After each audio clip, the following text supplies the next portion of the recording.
Jail کی سیاہ ظالم سلاخوں میں اس کو اپنا دم گھٹتا محسوس ہو رہا تھا۔ اپنوں سے جدائی کا غم ناقابل برداشت تھا۔ وہ دن رات پچھتاوے کے آنسو بہاتی مگر بے سود۔ گزرا وقت کبھی اس کے ہاتھ نہ آ سکتا تھا، بلکہ پردہ اسکرین کے مانند اس کے سامنے تمام مناظر چلنے لگتے۔ کوئی بھی عورت اسے تانا دیتی تو یہی کہتی، کیسی سیاہ عورت ہو، ذرا حیا نہیں آئی۔ وہ روتی چیختی بلکتی رہتی، مگر جیل کی یہ سلاخیں اس کی دردناک زندگی اور موت کی جگہ بن چکی تھیں۔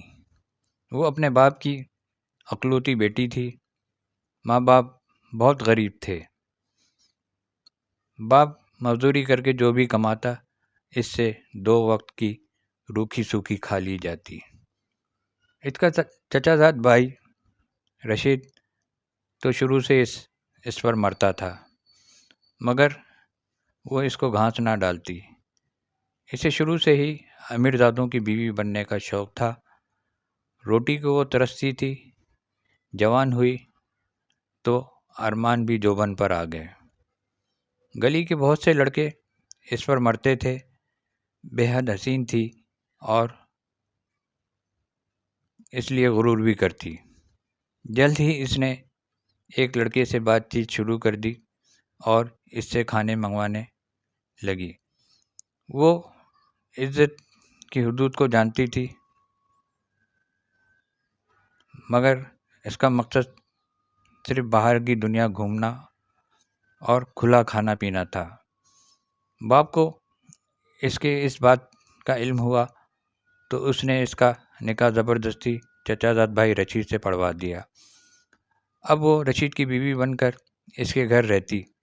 رشید جو کہ سموسوں کی ریہڑی لگاتا تھا، شادی کے شروع میں تو اچھا خاصا کھلاتا رہا، مگر آہستہ آہستہ وہی پرانے دن آنے شروع ہو گئے جب وہ بھوک سے بے حال ہوا کرتی تھی۔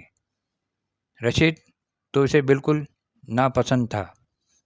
وہ اس کو محبت سے دیکھتا بھی تو اسے خوب ڈانٹتی اور اپنی طرف دیکھنے سے منع کرتی۔ رشید بھی اس کے حسن کا اسیر تھا اور اب تو اس کو اولاد کی خواہش تھی، مگر نادیہ جانتی تھی جو شخص اسے پیٹ بھر کر نہیں کھلا سکتا، وہ اس کی اولاد کو کیا کھلائے گا۔ اسی لیے اس نے اولاد نہ پیدا کرنے کی ٹھان لی۔ اب رشید روز آگ بگولا ہوتا اور خوب مار پیٹ کرتا۔ وہ اب روز روز رشید کی مار پیٹ سے تنگ آ چکی تھی۔ کہیں دور جا کر ایک آزاد پنچھی کی طرح اڑنا چاہتی تھی۔ وہ اس ظلم سے نجات حاصل نہ کر سکتی، کیونکہ وہ جانتی تھی کہ والدین کے گھر بھی واپس نہیں جا سکتی، کیونکہ وہاں فاقوں کے طوفان منڈلا رہے تھے۔ وہ خود سے تنگ آ گئی۔ کبھی کبھی دل کرتا خود کو ختم کر لے، لیکن پھر چاہ کر بھی کچھ نہ کر سکی۔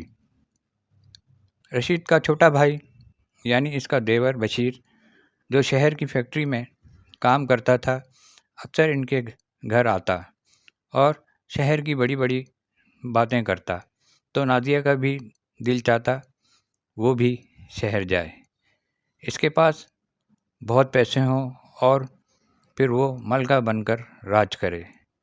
اسے پتہ تھا رشید کے پاس بھی اپنا گھر ہے، سونا ہے اور بہت ساری رقم بھی جمع ہے، مگر پھر بھی وہ ان سب تک رسائی حاصل نہ کر سکتی تھی۔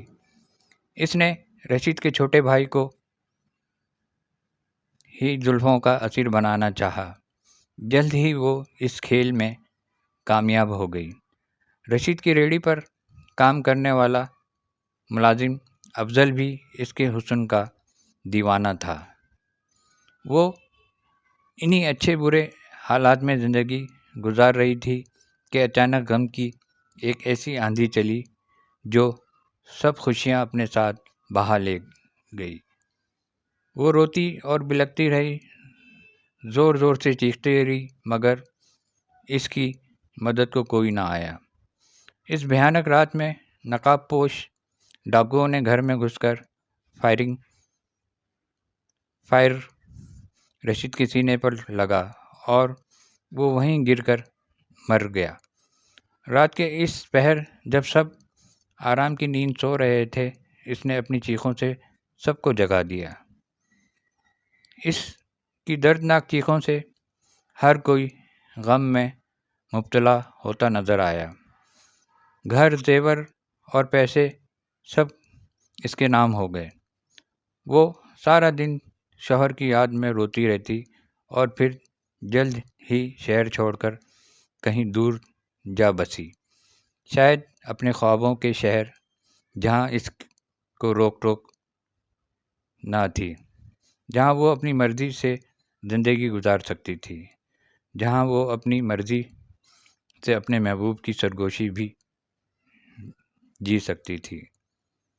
پر کبھی کبھی چیخ اٹھتی، روز رات کو وہ سوتے ہوئے اس کا ضمیر اسے بے چین کیے جاتا، مگر پھر وہ خیالات کو جھٹک کر سو جاتی۔ شہر میں آ کر اس نے اپنے محبوب کو بھی چھوڑ دیا اور اب وہ نئے دھندوں میں لگ گئی۔ شراب نوشی، حسین راتیں اس کی زندگی کا محور بن چکی تھیں۔ وہ ان کالے دھندوں میں روز منہ کالا کرتی اور پھر تھک ہار کر سو جاتی، مگر معاشرے کے سامنے وہ ایسے شریف عورت تھی جس کا سہاگ ظالم دیور نے ہی اجاڑ دیا، جو بیچاری شوہر کے غم میں جگہ جگہ دھکے کھاتی رہی اور پھر بالآخر بڑے شہر جا کر رہائش اختیار کر لی، جہاں فیکٹری میں کام کر کے 2 وقت روٹی کھا لیتی، مگر حقیقت تو اس کے برعکس تھی۔ وہ اپنی زندگی میں کھل کر جینا چاہتی تھی۔ وہ سب اقتدار، روایات اور اصولوں کو بھول کر باغی ہو چکی تھی۔ بڑے سے بڑے جرم کرنا اس کے لیے معمولی ہو گئے۔ کبھی کبھی گاؤں کا چکر لگاتی تو وہی معصوم نازیہ بن جاتی جس کا سب کچھ ایک بھیانک رات میں لٹ گیا تھا۔ پولیس نے اس کے دیور بشیر پر بہت تشدد کیا، پھر بالآخر وہ اس نتیجے پر پہنچے کہ وہ قاتل نہیں۔ بس اس دن کے بعد انہوں نے اپنی تفتیش شروع کر دی اور بالآخر وہ اصلی قاتل ان کی گرفت میں آ ہی گیا۔ اوریا کپڑوں میں ملبوس شہر کے مشہور کلب میں ناچتے گاتے نازیہ کو گرفتار کر لیا گیا۔ اسے اپنی گرفتاری پر بہت غم و غصہ تھا۔ وہ سمجھتی تھی کہ اس کا یہ راز بھی کوئی جان نہیں پائے گا، مگر پھر اس کی گرفتاری نے ثابت کر دیا تھا پولیس آخر پولیس ہے۔ لیڈی پولیس انسپکٹر نے اسے خوب پیٹا اور وہ بار بار اس کے جرم کی داستان پوچھ رہی تھی، مگر نازیہ تھی کہ بس روتی صورت بنا کر یہی کہتی، میں نے کچھ نہیں کیا۔ روز اسے خوب مار پڑتی۔ آخر جسم کے زخموں کی خاطر تنگ آ کر اس نے حقیقت آشکار کر دی۔ رشید مجھ پر ہمیشہ ظلم کرتا تھا، اچھا پیسہ ہونے کے باوجود اچھی روٹی نہ کھلاتا تھا، روز مارتا، کبھی کہتا اولاد پیدا کرو۔ میں اس سے اکتا گئی تھی۔ پھر اس کا بھائی شہر سے آیا تو میں نے اسے زلفوں کا اسیر بنایا۔ ادھر رشید کی ریڑھی پر کام کرنے والے افضل کو بھی اپنا دیوانہ بنا لیا۔ افضل کا کچھ بدماشوں سے رابطہ تھا۔ میں نے افضل کے ساتھ مل کر اپنے شوہر کو ختم کرنے کا منصوبہ بنایا۔ میں یہ بھی جانتی تھی کہ میرا دیور شراب کا عادی ہے۔ اکثر شراب پی کر ہمارے گھر آ جاتا۔ اس روز بھی اس نے خوب پی۔ پھر میں نے اسے نیند کی گولیاں کھلا دیں اور اپنے منصوبے کو پورا کرنے کو تیار ہو گئی۔ افضل نے چہرے کو نقاب سے ڈھانکا۔ اس کے ساتھ 2 اور لوگ تھے۔ وہ گھر میں داخل ہوئے تو میں نے اچانک شور مچایا۔ میرا شوہر باہر آیا تو انہوں نے تھوڑی ہی لڑائی کے بعد فائر اس کے سینے پر مارا۔ میں وہیں پھوٹ کر رونے لگی، اپنے کپڑے بھی پھاڑنے لگی۔ پھر افضل کی اسی پستول کو بشیر کے ہاتھ میں پکڑا کر اسے صحن میں لٹا دیا اور میں نے پولیس کو یہی بیان دیا کہ یہ ظالم میری عزت لوٹنا چاہتا تھا اور میری عزت کے رکھوالے نے میری ہی شوہر کو، اپنے سگے بھائی کو موت کی نیند سلا دیا اور صدمے سے بے ہوش ہو گیا۔ میں افضل کے ساتھ کئی دن شہر رہی۔ اس نے مجھ سے بے وفائی کی۔ میں نے اس کو چھوڑ کر نشہ شروع کر دیا۔ میں نے اپنے آپ کو باغی کرنا چاہا۔ میں اپنی مرضی سے جینا چاہتی تھی، مگر ان سب میں غلط صحیح، حرام حلال، روایات سب بھول گئی۔ میں بہت بری عورت ہوں۔ وہ بیان دیتے ہوئے پھوٹ کر رو رہی تھی۔ لیڈی پولیس نے بیان لکھنے کے بعد نازیہ سے کہا، اب پچھتانے کا کیا فائدہ؟